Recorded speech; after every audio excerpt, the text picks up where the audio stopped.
দয়াল নবীর দরবারে হাজিরা দিব। চিৎকার মেরে মেরে বলুন সুবহানাল্লাহ।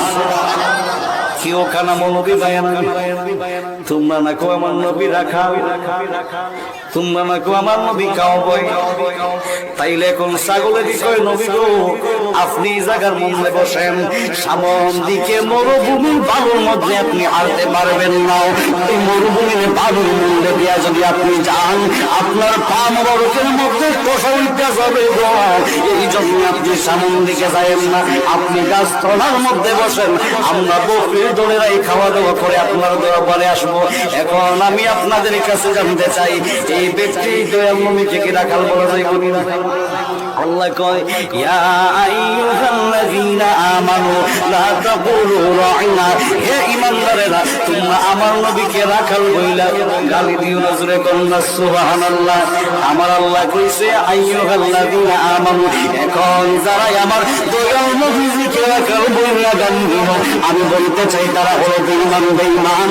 আর যারা আমার দয়াল নবী রহমাতুল লিল আলামিনকে সর্বোচ্চ মাকামে সম্মান দিবে, তাজিম করবে, তারাই হইল ইমানদার। কথা কোন ঠিক কিনা?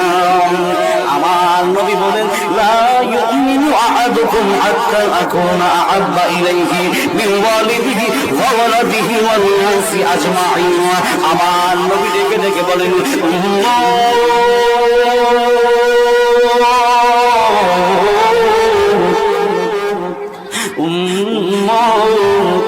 তোমাদের স্ত্রী সন্তান যা কিছু আছে না কেন, তোমার স্ত্রী সন্তান তো পরের কথা, তোমার নিজের জানের চাইতে যদি আমি রাসূলুল্লাহকে যদি তোমার নিজের জানের চাইতে বেশি ভালোবাসতে না পারো, যতক্ষণ পর্যন্ত নিজের জানের চাইতে বেশি ভালোবাসতে না পারবা ততক্ষণ পর্যন্ত তুমি প্রকৃত ঈমানদার হইতে পারবে না।